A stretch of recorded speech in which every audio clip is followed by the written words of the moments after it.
Ito naman po iba pang mga balita.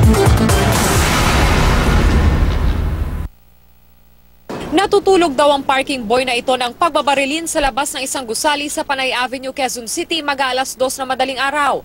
Ayon sa isa sa mga security guard ng gusali, 7 putok ng baril ang kanyang narinig. Nang lumabas, dito na raw niya nakita ang duguang katawan ng biktima na kinilalang sina Sher Marohom. As per naman ng gwardiya dito sa lobby, may dalawang lalaki daw na maril, naka-short lang tsaka naka-sombrero.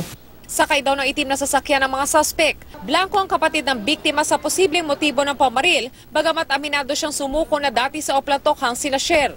Nag-report daw po siya, siya nakakatunayan na hindi siya nag-ano ng drugs. Nagtamo ng mga tama ng bala sa ulo at dibdib ang biktima. 8 basyo ng bala ang natagpuan sa crime scene. Mensahe ng kapatid ng biktima sa mga salarin. Makonsensya naman po sila, dapat mamili po sila ng aanuhin nila kasi hindi naman po siya nag-aano eh.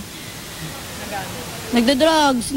Pag-aaralan ng mga pulis ang CCTV ng gusali upang matukoy kung mamumukaan sa video ang mga suspect. Von Aquino, GMA News. Matapos makabili ng 1,000 pisong halaga ng shabu ang poster buyer ng QCPD, sinalakay na ng mga pulis ang kwartong ito sa isang apartel sa Kamuning, Quezon City kagabi. Arestado ang target na si Robbie Ulan na naka-check-in sa apartel. Kanina pa namin sinusundan yan from other hotel. Tapos nag-transfer dito sa apartel. Nakapasok yung poster buyer namin. Nakuha sa suspect ang 11 sachet na hinihinalang shabu na tinatayang aabot sa 35 grams at may estimated street value na 175,000 pesos. Nakuha rin ang isang weighing scale, lighter at iba pang drug paraphernalia. Pero todo tanggi ang suspect. Sa kasama ko, iniwan lang sa akin. Pinapagamit lang ako ng kasama ko. Para? Ano kapalit? Yun lang, kasamahan ko lang siya.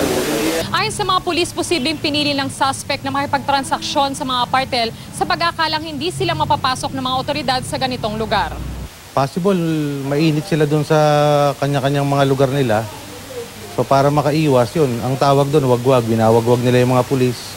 Maharap ang suspect sa kasong paglabag sa Dangerous Drugs Act of 2002. Von Aquino, GMA News.